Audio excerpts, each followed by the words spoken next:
Hello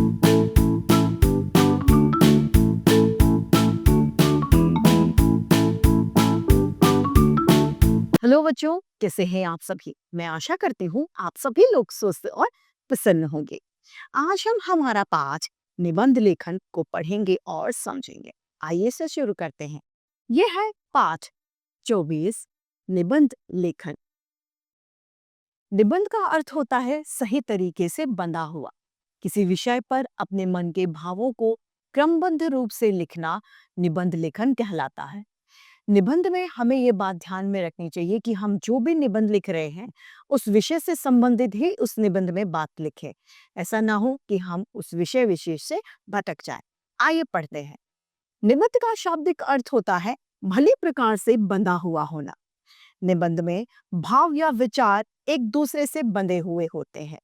निबंध लेखन एक ऐसी कला है जिसमें निबंधकार अपने भावों और विचारों के माध्यम से पाठक पर अपना गहरा प्रभाव, गहरा असर छोड़ देता है।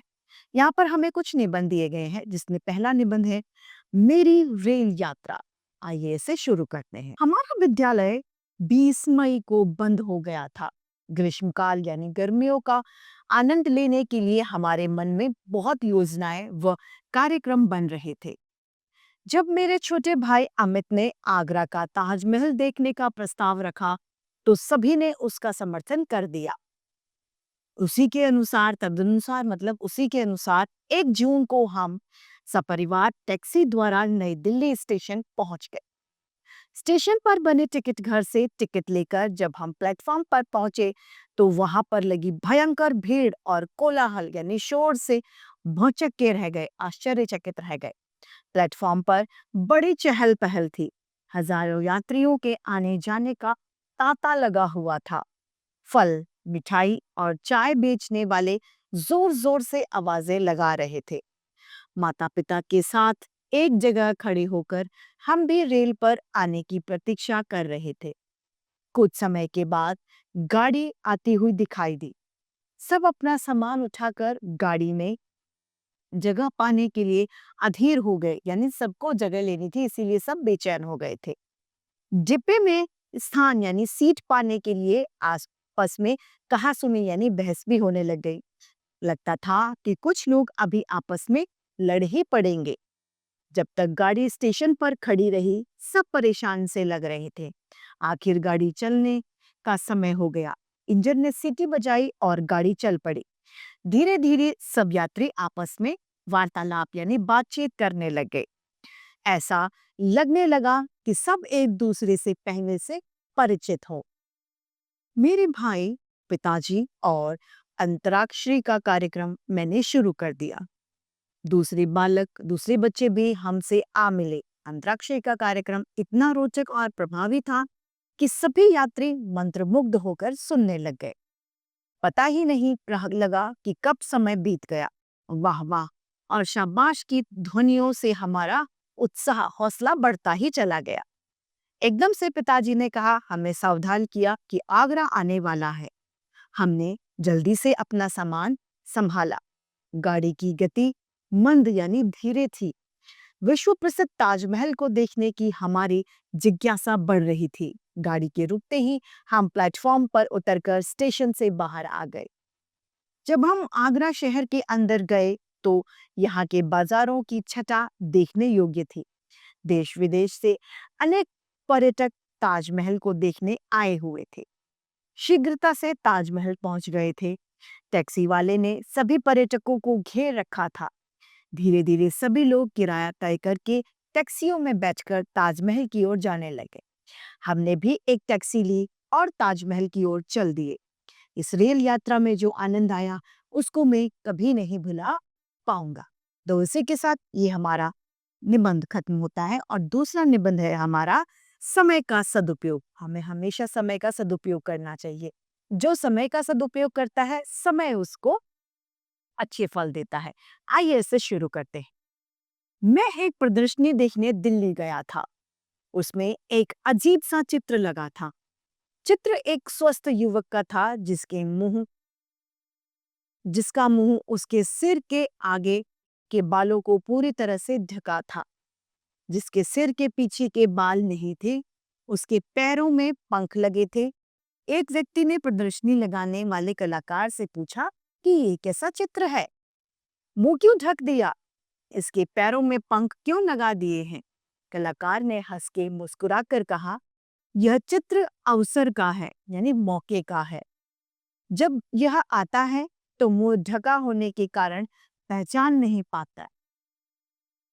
जब यह सब जगह कुछ कुछ देर के लिए ठहरता है और फिर से वो मौका यानी अवसर उड़ जाता है। पीछे बाल न होने का कारण यह है, यह पकड़ा भी नहीं जाता। जो लोग इसे पहचान कर इसका स्वागत करते हैं, उन्हीं की झोली में सफलता सिद्धियां डाल दी जाती हैं। ये बात बिल्कुल सत्य है कि समय बहुत ही अमूल्य है। इसका रथ द्वार पर पहुंचता है और एक आवाज लगाता है। कुछ लोग लापरवाही अथवा नींद में इसकी ओर ध्यान नहीं देते। कुछ इसकी आवाज सुनकर भी करवटें बदलते रहते हैं। कुछ लोग समय का स्वागत करते हैं और उनका अभिनंदन भी करते हैं। समय ऐसे लोगों की झोलियों को हीरे मोतियों से भर देता है जो समय का आदर और सम्मान करते हैं। कहा जाता है कि नेपोलियन ने जब अच्छे दिन थे और वह निरंतर उन्नति कर रहा था तो सिर्फ 4 घंटे ही सोता था, क्योंकि जब उसके पतन के दिन आए तो वह 9-9 घंटे सोने लग गया था। बात सही है कि सौभाग्यशाली लोग वो होते हैं जो अपने समय के एक एक क्षण का सदुपयोग करते हैं। एक बार मैं एक पुस्तकों की दुकान पर गया। मुझे एक पुस्तक अच्छी लग गई।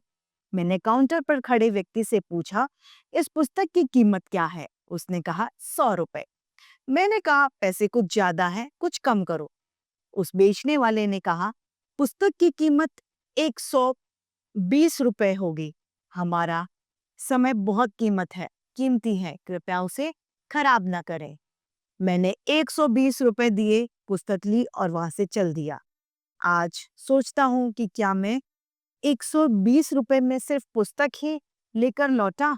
नहीं, जीवन में एक बहुत मूल्यवान प्रेरणा मंत्र भी मुझे मिला कि आपके मन की झोली में डालकर वो लौटा हूं। और वो मंत्र है, समय बहुमूल्य है, उसे किसी भी कीमत पर खराब ना करें। अगला निबंध है हमारा वार्षिक उत्सव।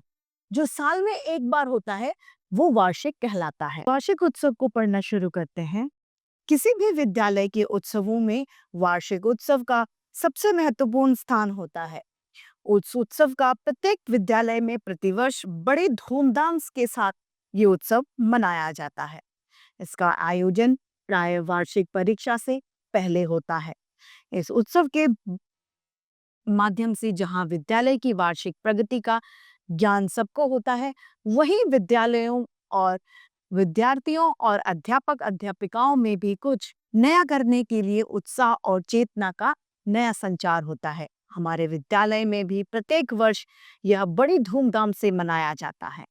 वार्षिक उत्सव के एक माह पूर्व जब विद्यालय में प्रधानाचार्य की ओर से 12 फरवरी को वार्षिक उत्सव होने की सूचना प्रसारित की गई तो विद्यालय में सभी जगह उत्साह का संचार हो गया। हमारे विद्यालय की यही परंपरा रही है कि प्रधानाचार्य और प्रबंध समिति के लोग परस्पर मिलकर वार्षिक उत्सव की तिथि निश्चित करते हैं। सारे विद्यालय में कुछ कर दिखाने का उत्साह की लहर से दौड़ जाती है। विद्यालय के प्रधानाचार्य ने जब वार्षिक उत्सव का आतिथ्य स्वीकार करने की केंद्रीय शिक्षा मंत्री की स्वीकृति का समाचार सुनाया तो यह उत्साह अपनी चरम सीमा पर पहुंच गया, यानी हमारा जो उत्साह था वो और ज्यादा बढ़ गया। दिन 12 फरवरी को प्रातः 8:30 से वार्षिक उत्सव का उद्घाटन केंद्रीय शिक्षा मंत्री द्वारा संपन्न हुआ था। इसीलिए संपूर्ण विद्यालय को दुल्हन की भांति सजाया गया। विद्यालय के सभी छात्र छात्राएं अपनी अपनी वेशभूषा में प्रातः 8 बजे ही विद्यालय पहुंच गए। शिक्षा मंत्री अपने निर्धारित समय से ठीक 2 बजे विलंब से विद्यालय में पहुंचे। जिला विद्यालय निरीक्षक के साथ जब शिक्षा मंत्री विद्यालय के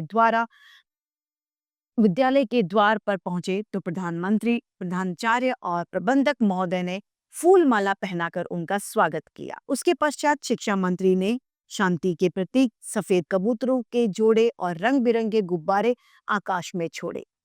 अब आरंभ हुई विभिन्न प्रतियोगिताएं, तरह तरह के कॉम्पिटिशन्स। खेल के मैदान में सबसे पहले 200, 400 और 1000 मीटर की साधारण दौड़ हुई। उसके बाद में बॉक्सिंग, कुश्ती और कबड्डी की प्रतियोगिता की गई। शाम के समय फुटबॉल और वॉलीबॉल के मैच हुए। इन सभी प्रतियोगिताओं में भाग लेने वाले प्रतियोगियों का सभी ने तालियां बजाकर उत्साहवर्धन किया। वार्षिक उत्सव के दूसरे दिन 13 फरवरी को पहले एक वाद विवाद प्रतियोगिता हुई, जिसका विषय था, क्या चाइनीज पूंजी निवेश हमें पुनः गुलाम बनाएगा। विषय के पक्ष तथा विपक्ष के वक्ताओं ने बड़े ही युक्तियुक्त तर्क दिए। इसके बाद हुई कला प्रतियोगिता, जो 3 वर्गों में बटी हुई थी। दोपहर के बाद पहले अंताक्षरी प्रतियोगिता और उसके बाद कविता रचना और गायन प्रतियोगिता हुई, जो कि बड़ी मनमोहक थी। सभी प्रतियोगियों ने अपनी अपनी कलाओं से समा बांध दिया। वार्षिक उत्सव का आखिरी दिन 14 फरवरी को 8:30 बजे सभी छात्र छात्राएं अपने माता पिता के साथ आए थे, क्योंकि इस दिन पहले रंगारंग का सांस्कृतिक कार्यक्रम और उसके बाद में पुरस्कार वितरण होना था। 8:30 बजे आरंभ हुआ सांस्कृतिक कार्यक्रम दोपहर 2 बजे तक चला।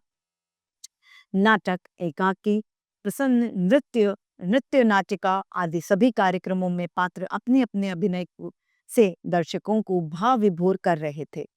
4 बजे पुरस्कार वितरण का समारोह था। इसके लिए एक विशाल पंडाल की व्यवस्था की गई, जिसको कलात्मक ढंग से सजाया गया था।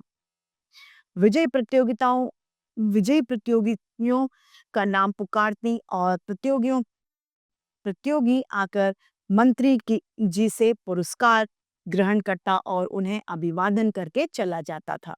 पुरस्कार वितरण में मंत्री जी की सहायता संगीत अध्यापिका श्रीमती मिगलानी और संस्कृत के अध्यापक शर्मा जी कर रहे थे।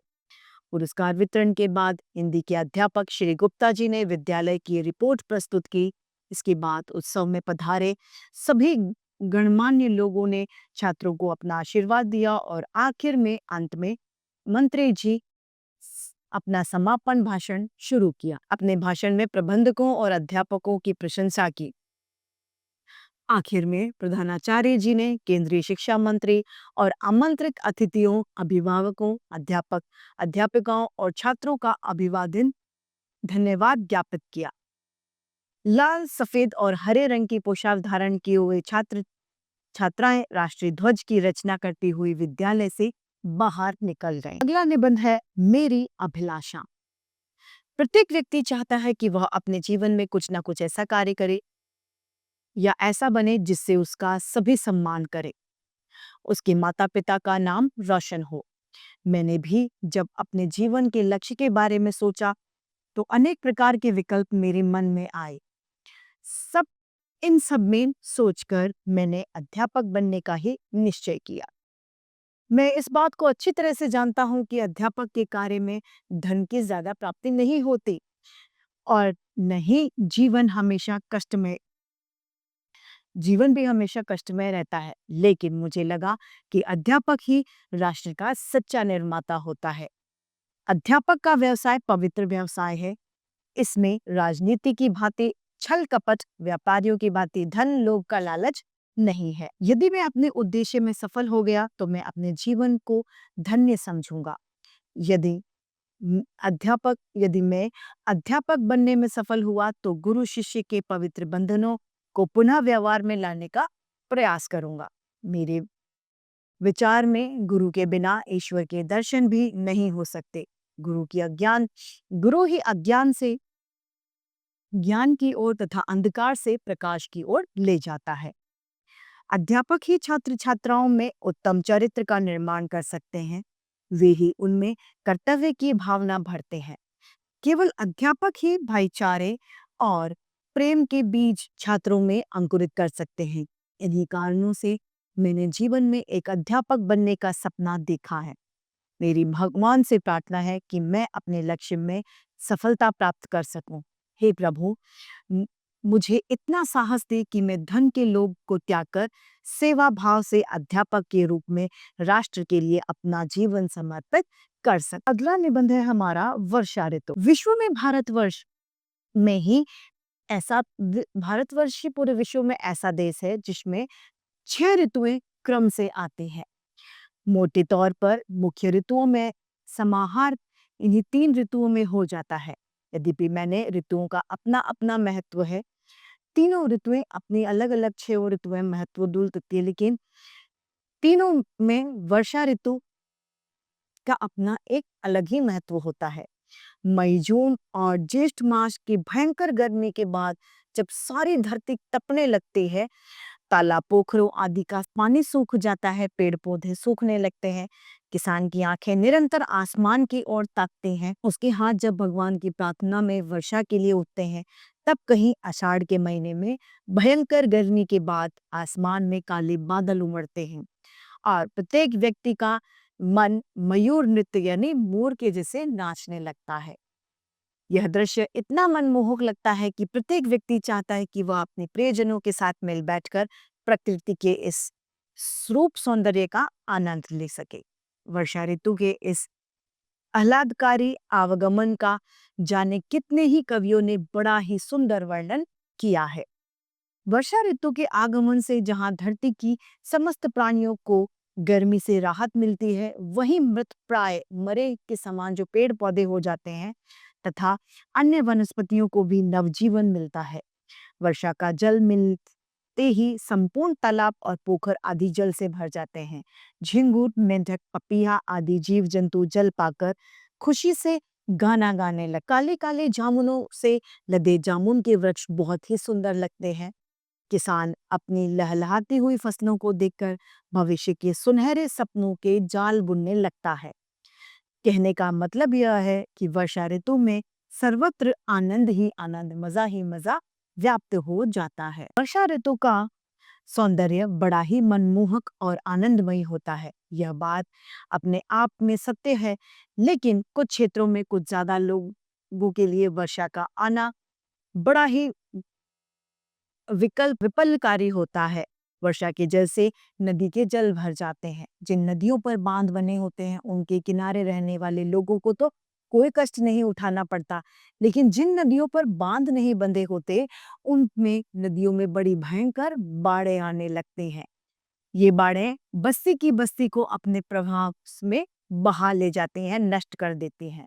जल के अत्यधिक वेग से अधिक जल भर जाने के कारण फसलें भी नष्ट हो जाती हैं। पशु चारे के लिए तरस जाते हैं। कभी कभी तो उनकी मृत्यु भी हो जाती है।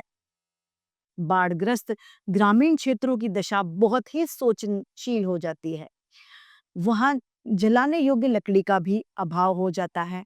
यातायात का मार्ग रुक जाता है, टूट जाता है, जिससे उनका शहरों से संपर्क कट जाता है और दैनिक उपभोग की वस्तुओं के लिए वो तरस जाते हैं। अनेकानेक लोग तथा पालतू पशु उनके विष का शिकार होकर काल काल कलवित हो जाते हैं। वर्षा ऋतु की उपयुक्त हानियों तथा सौंदर्य से तटस्थ होकर हम देश की समृद्धि को सामने रखते हुए यदि वर्षा ऋतु की समीक्षा करें तो वर्षा ऋतु भारत के लिए वरदान सिद्ध होती है। विज्ञान के अनेकानेक आविष्कार होने के बाद भी अभी भी यहाँ की कृषि योग्य भूमि का बहुत ही थोड़ा भाग सिंचित क्षेत्र है। कृषि योग्य भूमि का एक बड़ा खेती ही के लिए वर्षा के ऊपर निर्भर करते हैं। वर्षा ऋतु उस बड़े भूभाग की प्यास बुझाकर खेतों में सोना भरती है। इस प्रकार से आषाढ़ से लेकर अश्विन यानी 4 महीनों तक अपने रूप सौंदर्य की छटा बिखारने वाली यह वर्षा ऋतु भारतीय जीवन में हर्ष और अविकल्प अत्यल्प लेकर आती है। इन अत्यल्प विषादों को भी हम समय रहते कुछ प्रयत्न करके कम कर सकते हैं। नदियों पर बांध बनाकर बाढ़ों की विभीषिका को रोका जा सकता है। इसी के साथ हमारा ये निबंध खत्म होता है। अगला निबंध है हमारा गणतंत्र दिवस यानी 26 जनवरी और आखिरी निबंध है हमारा पंडित जवाहरलाल नेहरू। तो इसी के साथ हमारा ये पाठ निबंध लेखन समाप्त होता है और उम्मीद करती हूँ कि सभी को ये पाठ निभाते रूप से समझ में आया होगा। आज के लिए इतना ही, फिर मिलते हैं। धन्यवाद।